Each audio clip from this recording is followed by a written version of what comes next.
Namaku Andika, aku tinggal di desa. Ayah dan ibuku adalah seorang petani. Aku anak satu-satunya yang mereka punya. Aku sangat bahagia dengan keluarga kecil itu. Ayah dan ibuku tidak ingin aku menjadi seorang petani seperti mereka. Ayahku selalu berusaha agar aku bisa sekolah tinggi untuk mencapai cita-cita.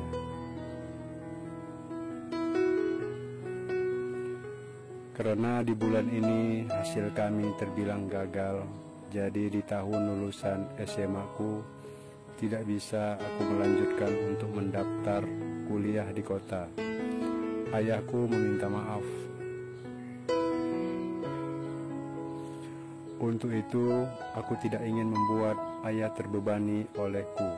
Aku meminta izin pada ayah dan ibuku agar aku tahun ini ke kota mencari pekerjaan di sana. Mulanya mereka berdua tidak setuju, tapi akhirnya setuju.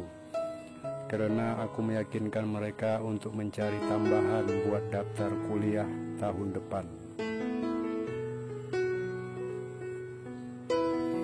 Keesokan harinya, aku berangkat dengan membawa ijazah dan beberapa uang untuk bekalku di sana mencari kosan. Aku harus bisa hemat sebelum mendapatkan pekerjaan.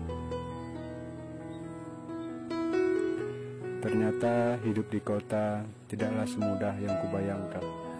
Aku tidak akan berlama-lama di sini. Sebelum pekerjaan ku dapatkan, aku coba melamar beberapa kantor.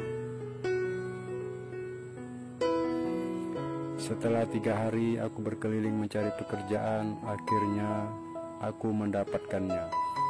Walau sebagai OB di salah satu hotel mewah di kota ini, aku langsung kasih kabar ke orang tuaku.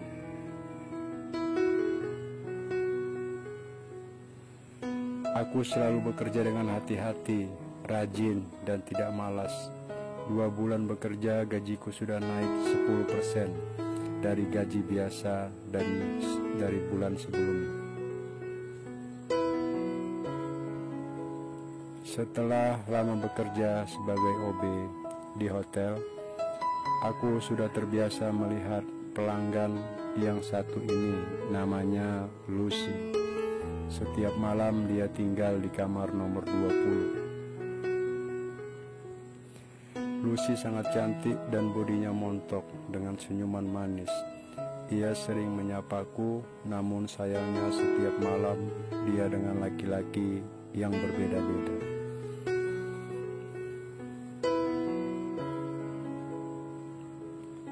Suatu malam, ku dengar suara tangisan di kamarnya. Aku coba ketuk pintu, namun tidak ada jawaban. Yang ada hanya suara tangisan Lucy. "Permisi, boleh saya masuk?" Aku berkata sambil menutup pintu beberapa kali. Tak lama setelah itu, Lucy membuka pintu dan mempersilahkan aku masuk.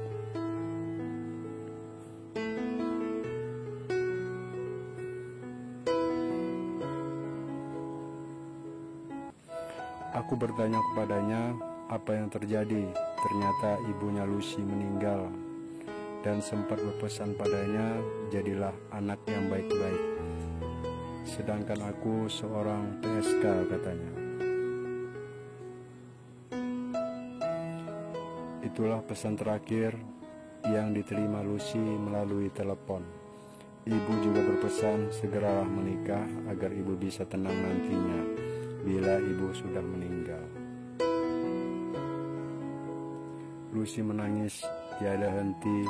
Dia berkata, "Aku seorang PSK, mana mungkin ada yang mau menjadi suamiku.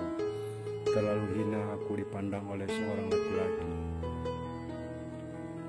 Aku coba tenangkan Lucy dengan memeluk tubuhnya. "Lucy, yang sabar ya atas kematian ibu kamu. Aku mau kok jadi suami kamu. Tapi kamunya mau nggak sama aku?" ucapku.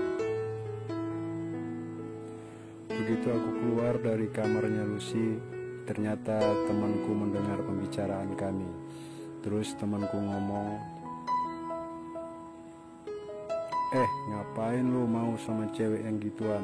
Mending kau cari cewek di luar yang soleha, banyak kok di sini, ucap Andre.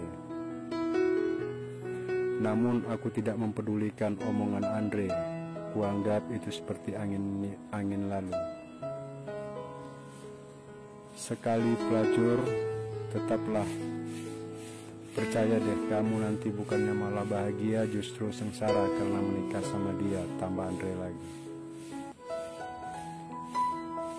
Seminggu kemudian akhirnya Lucy menikah denganku. Dia tentunya di kampung. Aku tidak menceritakan tentang aibnya di masa lalu. Yang jelas sekarang ia istriku. Lucy begitu mudah akrab dengan mama dan ayah.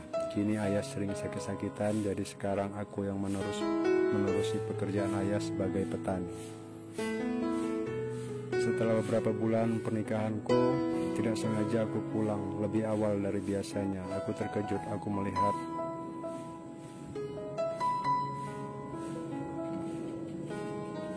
Maya yang sedang duduk di belakang ayahku yang sedang tiduran di kamar. Ayahku menjelaskan kalau ayah minta pijit karena pinggang ayah begitu sakit. Ya, aku percaya saja saat itu karena tidak mungkin seorang ayah tega berbuat aneh. Namun kemudian itu selalu berulang sehingga membuatku mulai curiga. Ada suatu hal yang tidak beres. Seperti biasa di pagi hari setelah sarapan aku pergi ke sawah. Hanya ayah dan istriku yang di rumah karena ibuku selalu ikut ke sawah. Aku dan ibu selalu jalan berdua ke sawah, namun kali ini aku sengaja memutar balik perjalananku. Suara rintihan Lucy terdengar dari jendela kamar. Aku coba mengintip di celah-celah kaca, ternyata sungguh menyayat hatiku melakukan itu. Dan tiba-tiba ibuku mendobrak pintu kamar, dan ibuku menyaksikan langsung mereka tanpa pakaian. Semua sudah terjadi. Keluarga kami menjadi berantakan. Aku memulangkan Lucy kepada keluarganya.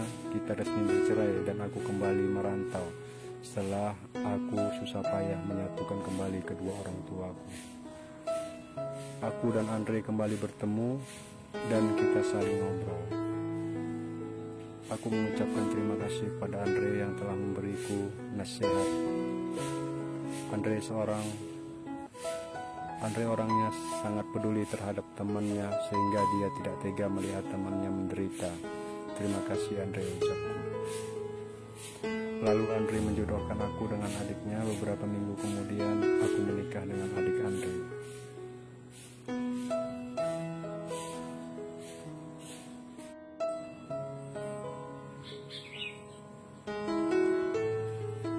Namaku Andika. Aku tinggal di desa. Ayah dan ibuku adalah seorang petani. Aku anak satu-satunya yang mereka punya. Aku sangat bahagia dengan keluarga kecil itu. Ayah dan ibuku tidak ingin aku menjadi seorang petani seperti mereka. Ayahku selalu berusaha agar aku bisa sekolah tinggi untuk mencapai cita-cita.